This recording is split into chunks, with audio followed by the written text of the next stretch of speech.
Eviction Diversion program.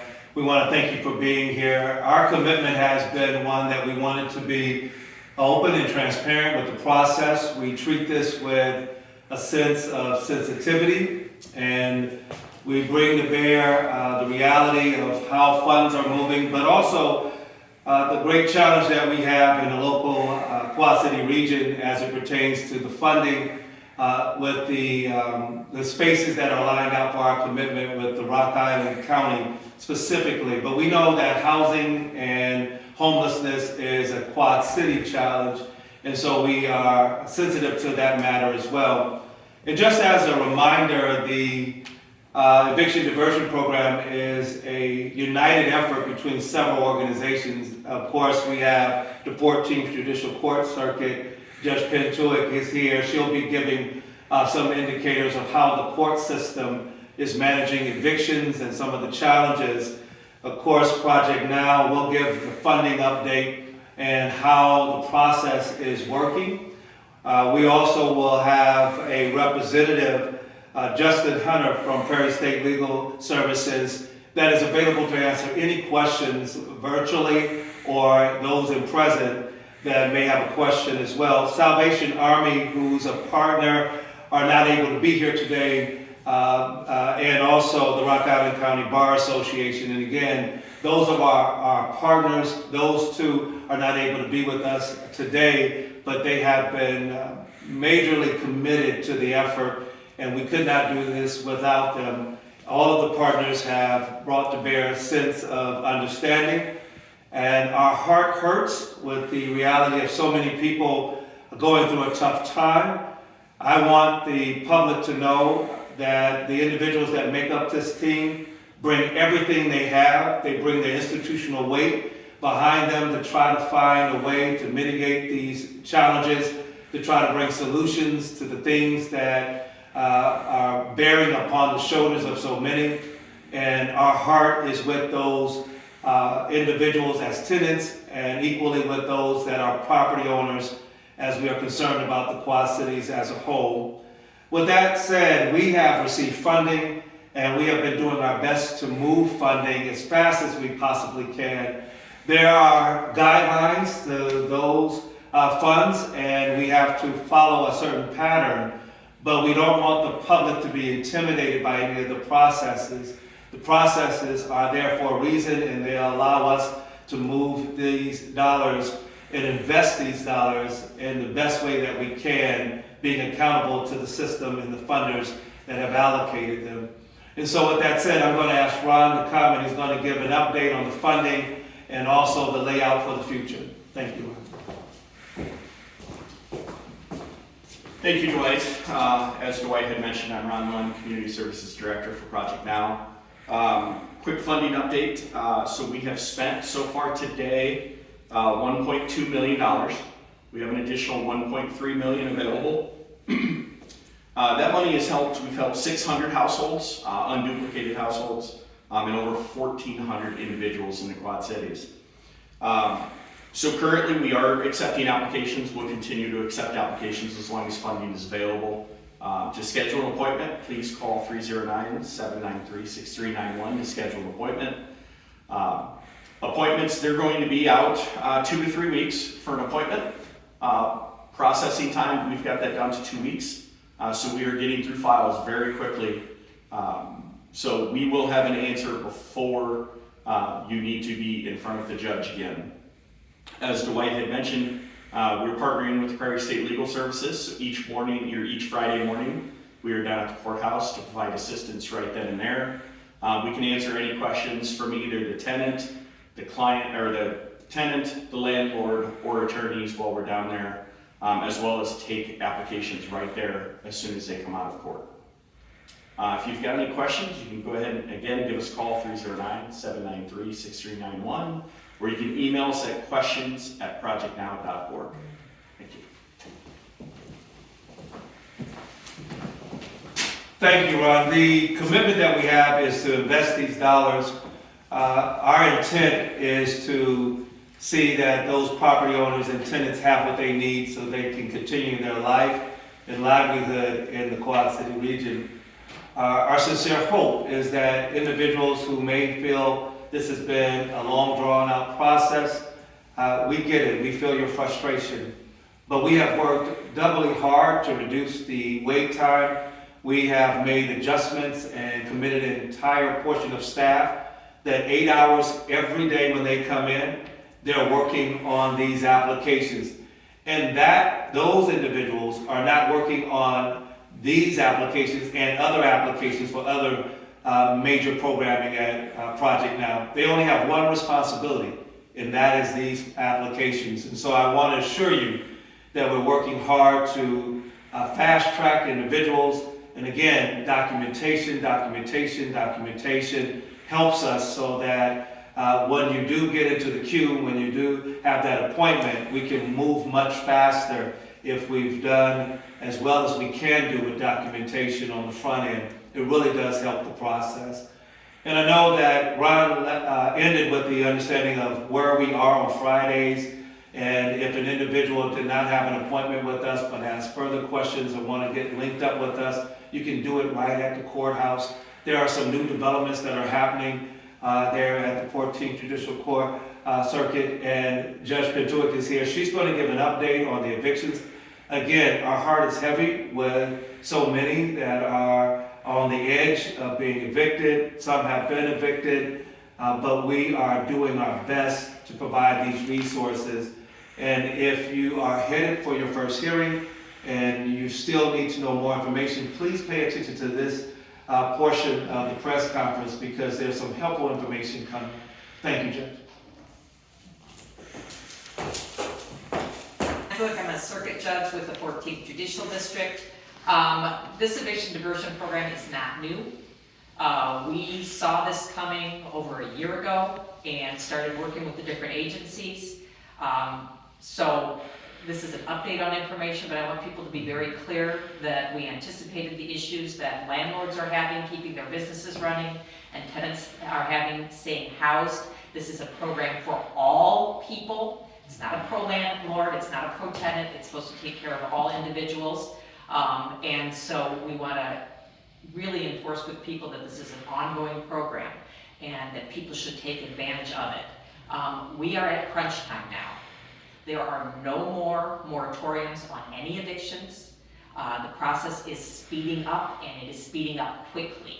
We were hopeful that people would use this last year and the information we were giving them in the last year to get those applications in. But I know with my own life, and we all do this, we wait until crunch time. One of my co-workers' daughter told him last night at 10 o'clock she had a project due for school today. That's not unusual. So when I say to people, this is crunch time, this is crunch time. There's no more delays, there's no more slowing the roll. The process is moving forward. It was verified the other day that the Sheriff's Department has done, I think, 16 judicial evictions since the holiday moratorium was lifted on January 10th. That is a substantial amount of evictions. I don't think that was happening at that rate before the moratorium. How the process works now is you get served with the summons for the eviction. You need to show up on your return date. If you do not show up, you will get evicted that day. Don't anticipate that there'll be any delay. So you'll have your first return date, you appear for court on that date, and then we set that matter for mediation. We set it out 2 weeks. We have mediators in person at the courthouse now. So there's no delay or issues in trying to get you contacted or hooked up with a mediator. You will physically show up. We'll give you 2 weeks. We'll set your mediation. Within that time frame, we're hoping that you apply for your application for assistance or get an update on that and get any other additional information. When you return back to court after the 2 weeks, we will hold that mediation at the courthouse, which means if you, the tenant, and the landlord haven't been able to work things out, we will have somebody there to try to facilitate an agreement. We are seeing a large number of cases being resolved through mediation at the courthouse, and that is our hope. The cases will then either get set for a further hearing or further mediation. We're finding mediations are extended out several times usually to get things resolved.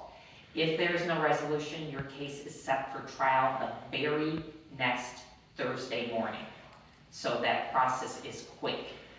Evictions by statute are supposed to be a quick summary proceeding, and we've returned to that. So that is the reality of the situation.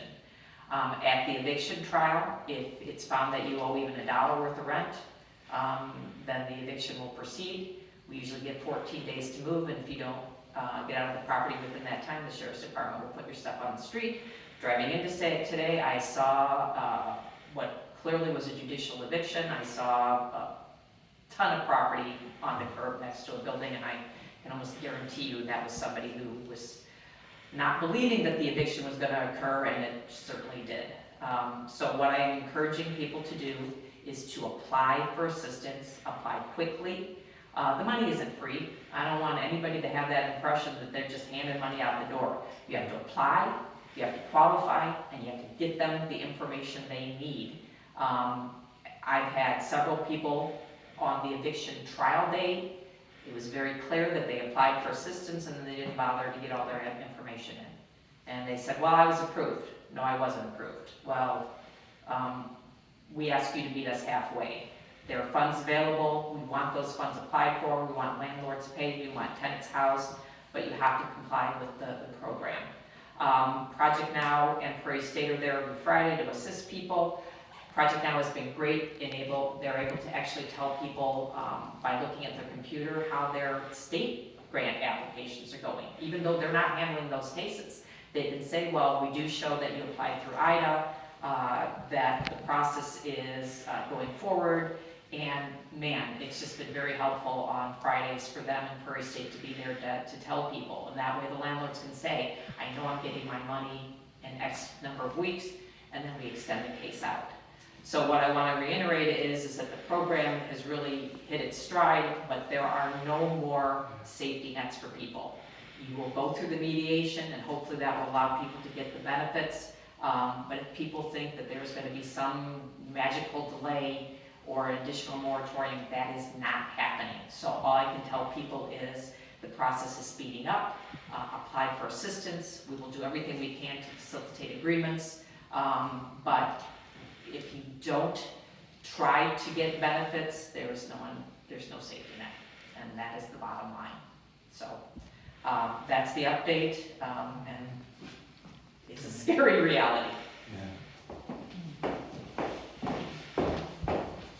Thank you, Judge. One of the things that we have been committed to is to be open and transparent. At no time in this entire process did we say this was going to be easy.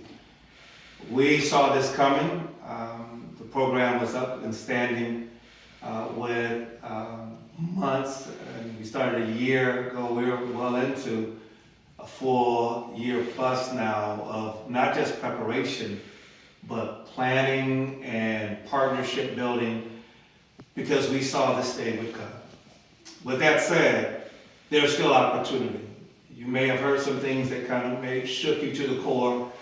Our sincere hope is that you would use this as a motivator to do what you can do. Someone else is going to make the decisions whether you qualify or not, but to do what you can do to stay moving forward in the processes, whether you are a property owner or a tenant. I would say to the property owners again, this is a wedded process, merged process between property owner and tenant. We can't move those dollars of investment unless the tenant is still legally there. And so we have to stay together through it. And I know as an individual, sometimes the relationship becomes very difficult to manage. That's why the mediators are so important. And the judge has made available space. Coming out of her chambers, has recruited additional mediators to be present out of her chambers right around the corner to help with this process. And again, our sincere hope is that we could stay together, the mediator facilitating property owner and tenant there, the resources and the legal support services, Prairie State there as well, and Project Now and Salvation Army, all at the table. We want to do what we can to help and support you as you take these steps forward. But please don't be overwhelmed. It all starts with a phone call. one additional step could move you. The judge said it's crunch time. It is. With that said, how do we respond to crunch time is going to make a world of difference for you as a property owner or a tenant. We have to do this in tandem together. Let's respond collectively as our group has been working together through this. And we know what that tension and burden feels like to move with so much weight. But don't get bogged down now. Let's take another step forward. Let's get the documentation together and let's see what's on the other side of this. We'll pause here now on purpose to entertain any questions virtually or those that may be present with us. We have subject matter experts that are willing to facilitate. Judge and Justin and Ron are here alongside myself. We'll be more than happy to answer any questions that you may have. A couple of questions for the judge, if that's all right. Yeah. The 16 evictions this month so far, can you parcel out what caused them? I mean, did any of the 16 go through mediation and it failed? Or all 16 just failed to follow through? Or they didn't know about mediation so they didn't bother, or what? It's a combination of things. So, all evictions have to go through mediation. That's not, you can't opt out of it. Sorry about this. You can't opt out of it, you have to go through the mediation. It was a combination of multiple things, and when I say there were 16, these are 16 that were actually moved out. Every single Friday, we have at least 40 evictions. Of the 100 to 150 cases I have every Friday, 40 of those are evictions. Half of those are cases that are going through mediation, the other half are new ones. And that's been pretty consistent since the moratorium was lifted. We've got about 40 new evictions every Friday, 40 evictions, which is probably 4 times more than before. I usually get like 10, this is way more. So the evictions that went through the judicial eviction process where the sheriff moved them out, it's a combination of non-payment of rent, trials where they were found to not have paid rent and so the tenancy was terminated. And another portion of that is people who chose not to appear for the return on Friday, and so they were immediately evicted. So by not showing up for court, the process actually accelerates. I think some people think if they don't show up, what are they going to do to me? Well, we're going to move you out. So of that 16, I would say probably 4 were cases that went through trial. But the lion's share was probably people who just chose not to show up for court and thought they would ignore the situation.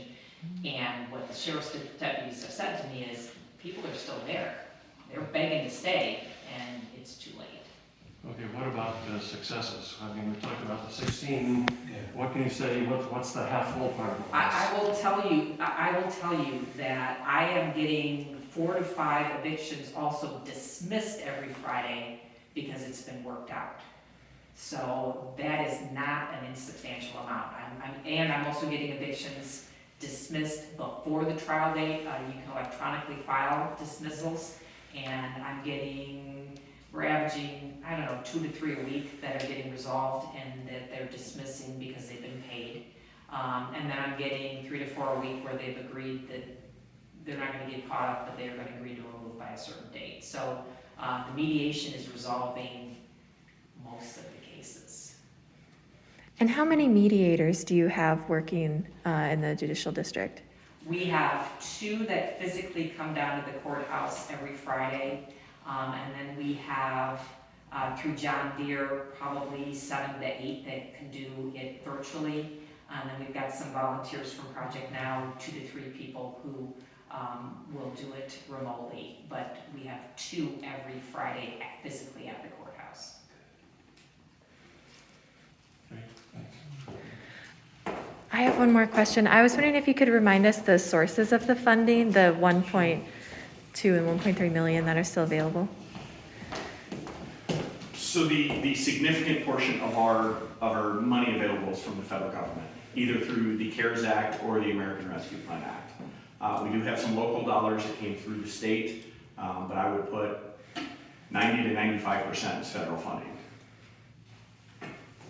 Is there any kind of Oh, sorry. Is there any kind of a deadline on when to use that by, or? So most of the CARES Act money has a June 30 end date. ARPA money is still rolling out. ARPA has a much later expiration date. Off the top of my head, I believe it's 2023. It might even be 2024.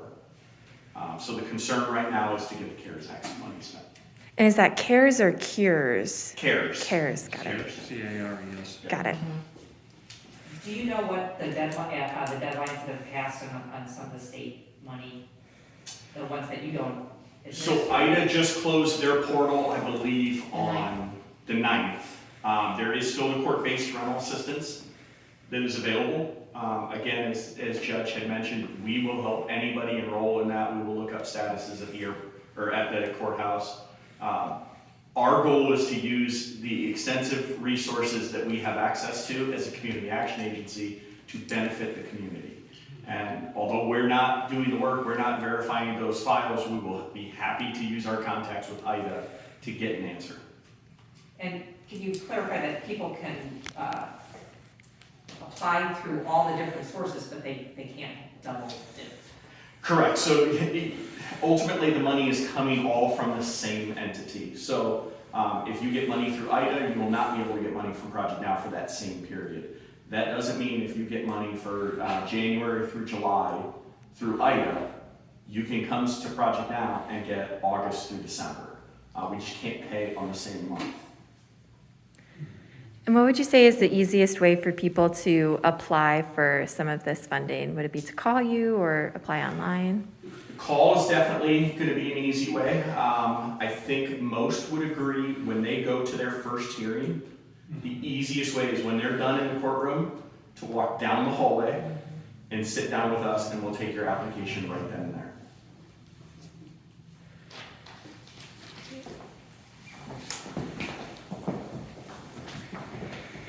And I hope that the community at large hears how many benefits and adjustments that the eviction diversion program has made. We've cut through some of the red tape. We are much more proximate. Mediators coming right out of chambers. You have Perry State Legal Services representative from Project Now and our partners with Salvation Army. We're able to find different resources, even if we're not the facilitator of those resources, to see what we can do and to bring an entire agency's weight and its partners to help families. Not everyone is going to qualify, but let us determine whether you qualify. Don't tell yourself no. Start the process, collect your documentation, get it in as soon as possible. If you're notified that you have outstanding documentation, call us. Let's figure out how we can get that documentation to us because we'd rather submit a complete file than to have to submit a file that will be denied, and then we're stuck in a position where we are struggling to try to help get you into further up the pipeline for a possible solution. So with as much that hasn't gone the way that so many had hoped, there is so much that has gone in the right direction.